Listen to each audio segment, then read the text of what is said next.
Friends, आज हम आपको समझाएंगे कि आपको तेजी से अपनी मसल्स ग्रोथ करने के लिए और अपने फिटनेस गोल्स को जल्दी हासिल करने के लिए हफ्ते में कितने दिन वर्कआउट करनी चाहिए। क्योंकि बहुत सारे लोगों को ऐसा लगता है कि उनको अपने मसल्स गेन तेजी से करने के लिए या फिर तेजी से वेट लॉस करने के लिए हफ्ते में 3 से 4 दिन वर्कआउट करना ही काफी होगा। तो वहीं बहुत सारे फिटनेस एक्सपर्ट्स का ये मानना है कि हफ्ते में 5 से 6 दिन वर्कआउट आपको करनी चाहिए अपने बॉडी बिल्डिंग गोल्स को तेजी से हासिल करने के लिए। इसके अलावा बहुत से बॉडी बिल्डर्स ऐसे होते हैं जो दिन में 2 बार या 3 बार भी वर्कआउट करते हैं और हफ्ते में सिर्फ 1 दिन का ही रेस्ट वो लेते हैं। तो इसीलिए इस वीडियो में हम आपको अच्छे से समझाएंगे कि आपके लिए हफ्ते में कितने दिन वर्कआउट करना सही रहेगा। तो देखिए फ्रेंड्स, आप अपने मसल्स को जितना ज्यादा ट्रेन करते हो उतनी ज्यादा स्पीड से आपकी मसल्स ग्रोथ होती है। लेकिन फ्रेंड्स, ये बात भी एक हद तक ही ठीक होती है जो हम आपको आगे बताएंगे। और जल्दी मसल्स ग्रोथ करने के लिए आपको ज्यादा वेट के साथ ज्यादा सेट लेने चाहिए और हर सेट में ज्यादा रेपिटेशंस आपको निकालने की कोशिश करनी चाहिए। तो ये चीज तो आपको करनी ही है। और अगर आप हमारी सलाह माने तो आप स्प्लिट ट्रेनिंग रूटीन को फॉलो कर सकते हैं। और इस स्प्लिट ट्रेनिंग रूटीन में आप हफ्ते में हर एक मसल पार्ट को 2 बार ट्रेन कर सकते हैं। तो देखिए, इस तरह से स्प्लिट रूटीन आपको फॉलो करना है। स्प्लिट ट्रेनिंग रूटीन में आप मंडे के दिन चेस्ट और एब्स को ट्रेन कर सकते हैं। फिर अगले दिन यानी ट्यूसडे को आपको सिर्फ लेग वर्कआउट करनी है। और फिर वेडनेसडे वाले दिन शोल्डर, आर्म्स और बैक 3 मसल्स पार्ट को आपको ट्रेन करना है। और इसके बाद फिर से आपको थर्सडे को चेस्ट और एब्स को ट्रेन करना है। फ्राइडे को लेग वर्कआउट आपको करना है।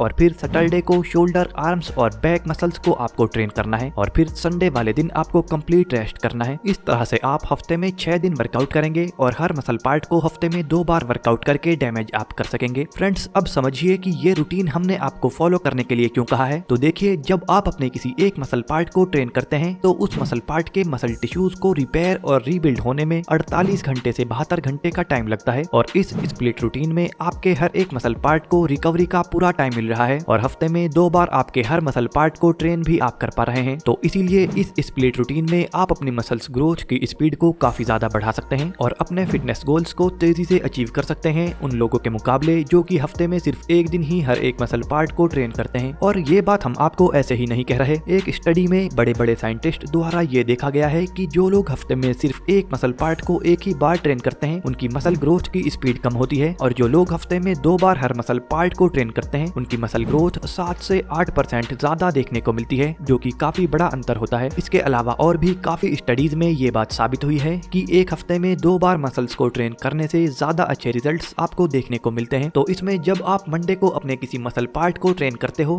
तब वर्कआउट करने से आपका मसल सिंथेसिस प्रोटीन पीक पर पहुंच जाता है और 72 घंटे तक आपके मसल्स को अच्छे से रिपेयर कर देता है। और दूसरी तरफ देखा जाए तो जो लोग हफ्ते में सिर्फ एक मसल पार्ट को एक बार ही ट्रेन करते हैं उन लोगों की बॉडी में भी 48 से 72 घंटे तक मसल सिंथेसिस पीक पर रहता है और मसल्स को रिपेयर कर देता है। यानी बचे हुए 3 दिन उनकी बॉडी नॉर्मल ही रहती है। तो आपको ऐसा नहीं सोचना है कि हर एक मसल पार्ट को रिपेयर होने में 5 से 6 दिन का रेस्ट देना जरूरी है। लेकिन फिर भी एक मसल पार्ट को वर्कआउट करके डैमेज करने के बाद उसे रिपेयर होने में कम से कम 48 घंटे का टाइम तो लगता ही है। तो आपको 2 दिन का रेस्ट तो हर मसल पार्ट को एक बार ट्रेन करने के बाद देना ही चाहिए। ये आपकी बॉडी के लिए काफी ज्यादा फायदेमंद भी रहता है। और फ्रेंड्स, ये बात काफी सिंपल सी है कि जब आप शुरू में हफ्ते में 2 बार एक ही मसल पार्ट को ट्रेन करोगे तो आपको काफी ज्यादा वर्कआउट में मुश्किलें देखने को मिलेंगी। और इसमें ध्यान आपको ये भी रखना चाहिए कि अगर आप मंडे वाले दिन चेस्ट वर्कआउट को परफॉर्म कर रहे हैं तब आपको उसके साथ में एब्स मसल्स को ही ट्रेन करना चाहिए और अगले दिन आपको खाली लेग्स को ही ट्रेन करना चाहिए। क्योंकि आप ध्यान दें कि लेग्स वर्कआउट में काफी बड़े मसल्स शामिल होते हैं, जैसे कि आपके लेग्स में हैमस्ट्रिंग्स, ग्लूट्स और काफ मसल्स जैसे बड़े मसल्स होते हैं। इसीलिए लेग्स की वर्कआउट वाले दिन आपको खाली पैरों की ही वर्कआउट करनी है। लेकिन हम आपको ये भी बता दें कि जब आप हफ्ते में एक मसल पार्ट को 2 बार ट्रेन करते हैं तो आप एक्सरसाइज नॉर्मल ही रखें, यानी कि ज्यादा हार्ड एक्सरसाइज आपको नहीं करनी। लेकिन वहीं अगर आप हफ्ते में सिर्फ एक बॉडी पार्ट को एक बार ही ट्रेन करते हैं तब आपको हार्ड एक्सरसाइज परफॉर्म करनी चाहिए, यानी कि ज्यादा वेट के साथ और ज्यादा सेट निकालकर आपको एक्सरसाइज करनी चाहिए जिससे कि आपके मसल्स अच्छे से डैमेज हो पाएं। लेकिन फ्रेंड्स, कुछ लोगों का कहना यह भी रहता है कि जब वो लेग मसल्स जैसे बड़े मसल्स को ट्रेन करते हैं तो उनके पैरों में 3 से 4 दिन तक दर्द रहता है। तो ऐसे में वो 2 से 3 दिन बाद किस तरीके से दोबारा से लेग्स को ट्रेन कर सकते हैं। तो जब आप बिगिनर लेवल पर वर्कआउट शुरू करते हैं तब आपको स्प्लिट रूटीन यानी कि हफ्ते में एक मसल पार्ट को 2 बार ट्रेन करना काफी मुश्किल रहता है, क्योंकि उस टाइम आपके मसल्स को आदत नहीं होती वर्कआउट परफॉर्म करने की। इसीलिए उस टाइम हफ्ते में 4 से 5 बार वर्कआउट करना भी आपके लिए बहुत रहता है। तो शुरुआत अगर आप एक्सरसाइज की कर रहे हैं तो शुरू के 1 से 2 महीने नॉर्मल वर्कआउट आपको करना है और 1 से 2 महीने बाद ये स्प्लिट रूटीन आपको शुरू कर देना चाहिए अगर आप अच्छा फिजिक जल्दी पाना चाहते हैं। लेकिन अगर आपको केवल फिट रहना है तब आप हफ्ते में 4 से 5 बार वर्कआउट को परफॉर्म करके भी एक नॉर्मल फिजिक रख सकते हैं। इसीलिए अगर आपका गोल मसल बिल्डिंग में एक अच्छे लेवल पर जाना है तब आप 1 से 2 महीने नॉर्मल वर्कआउट को परफॉर्म कर सकते हैं, यानी हर मसल पार्ट को हफ्ते में एक बार ही ट्रेन कर सकते हैं। और फिर बाद में आप अपनी मसल्स ग्रोथ की स्पीड को बढ़ाने के लिए हमारा बताया हुआ स्प्लिट रूटीन फॉलो कर सकते हैं। वैसे ये स्प्लिट रूटीन आपको शुरू में मुश्किल लग सकता है और बाद में आपकी बॉडी को आदत हो जाती है इस रूटीन की। और फ्रेंड्स, एक बात का और ध्यान रखें कि जब आप स्प्लिट रूटीन को फॉलो करें तो इसमें आपको हाई सोर्स ऑफ प्रोटीन वाली डाइट और एक अच्छी नींद को फॉलो करना जरूरी होता है और अपनी प्रोटीन की रिक्वायरमेंट को भी पूरा करना आपके लिए काफी जरूरी होता है। नहीं तो अगर आप डाइट फॉलो नहीं करेंगे और खाली स्प्लिट रूटीन को फॉलो करोगे तब आपकी बॉडी में अच्छे रिजल्ट्स देखने के बजाय उल्टे आपको निगेटिव रिजल्ट्स देखने को मिल सकते हैं। तो इस बात का खास तौर से ध्यान रखें कि डाइट और हाई क्वालिटी वाली नींद आप जरूर लें, जिसमें रात के 10 से 11 बजे के आसपास आपको सो जाना है और 7 से 8 घंटे की नींद अपनी जरूर पूरी करनी है। तो फ्रेंड्स, उम्मीद है आपको अच्छे से समझ आ गया होगा। ऐसी ही फिटनेस रिलेटेड इंफॉर्मेशनल वीडियोस के लिए आप इस चैनल को सब्सक्राइब जरूर कर लें। Bye friends, take care.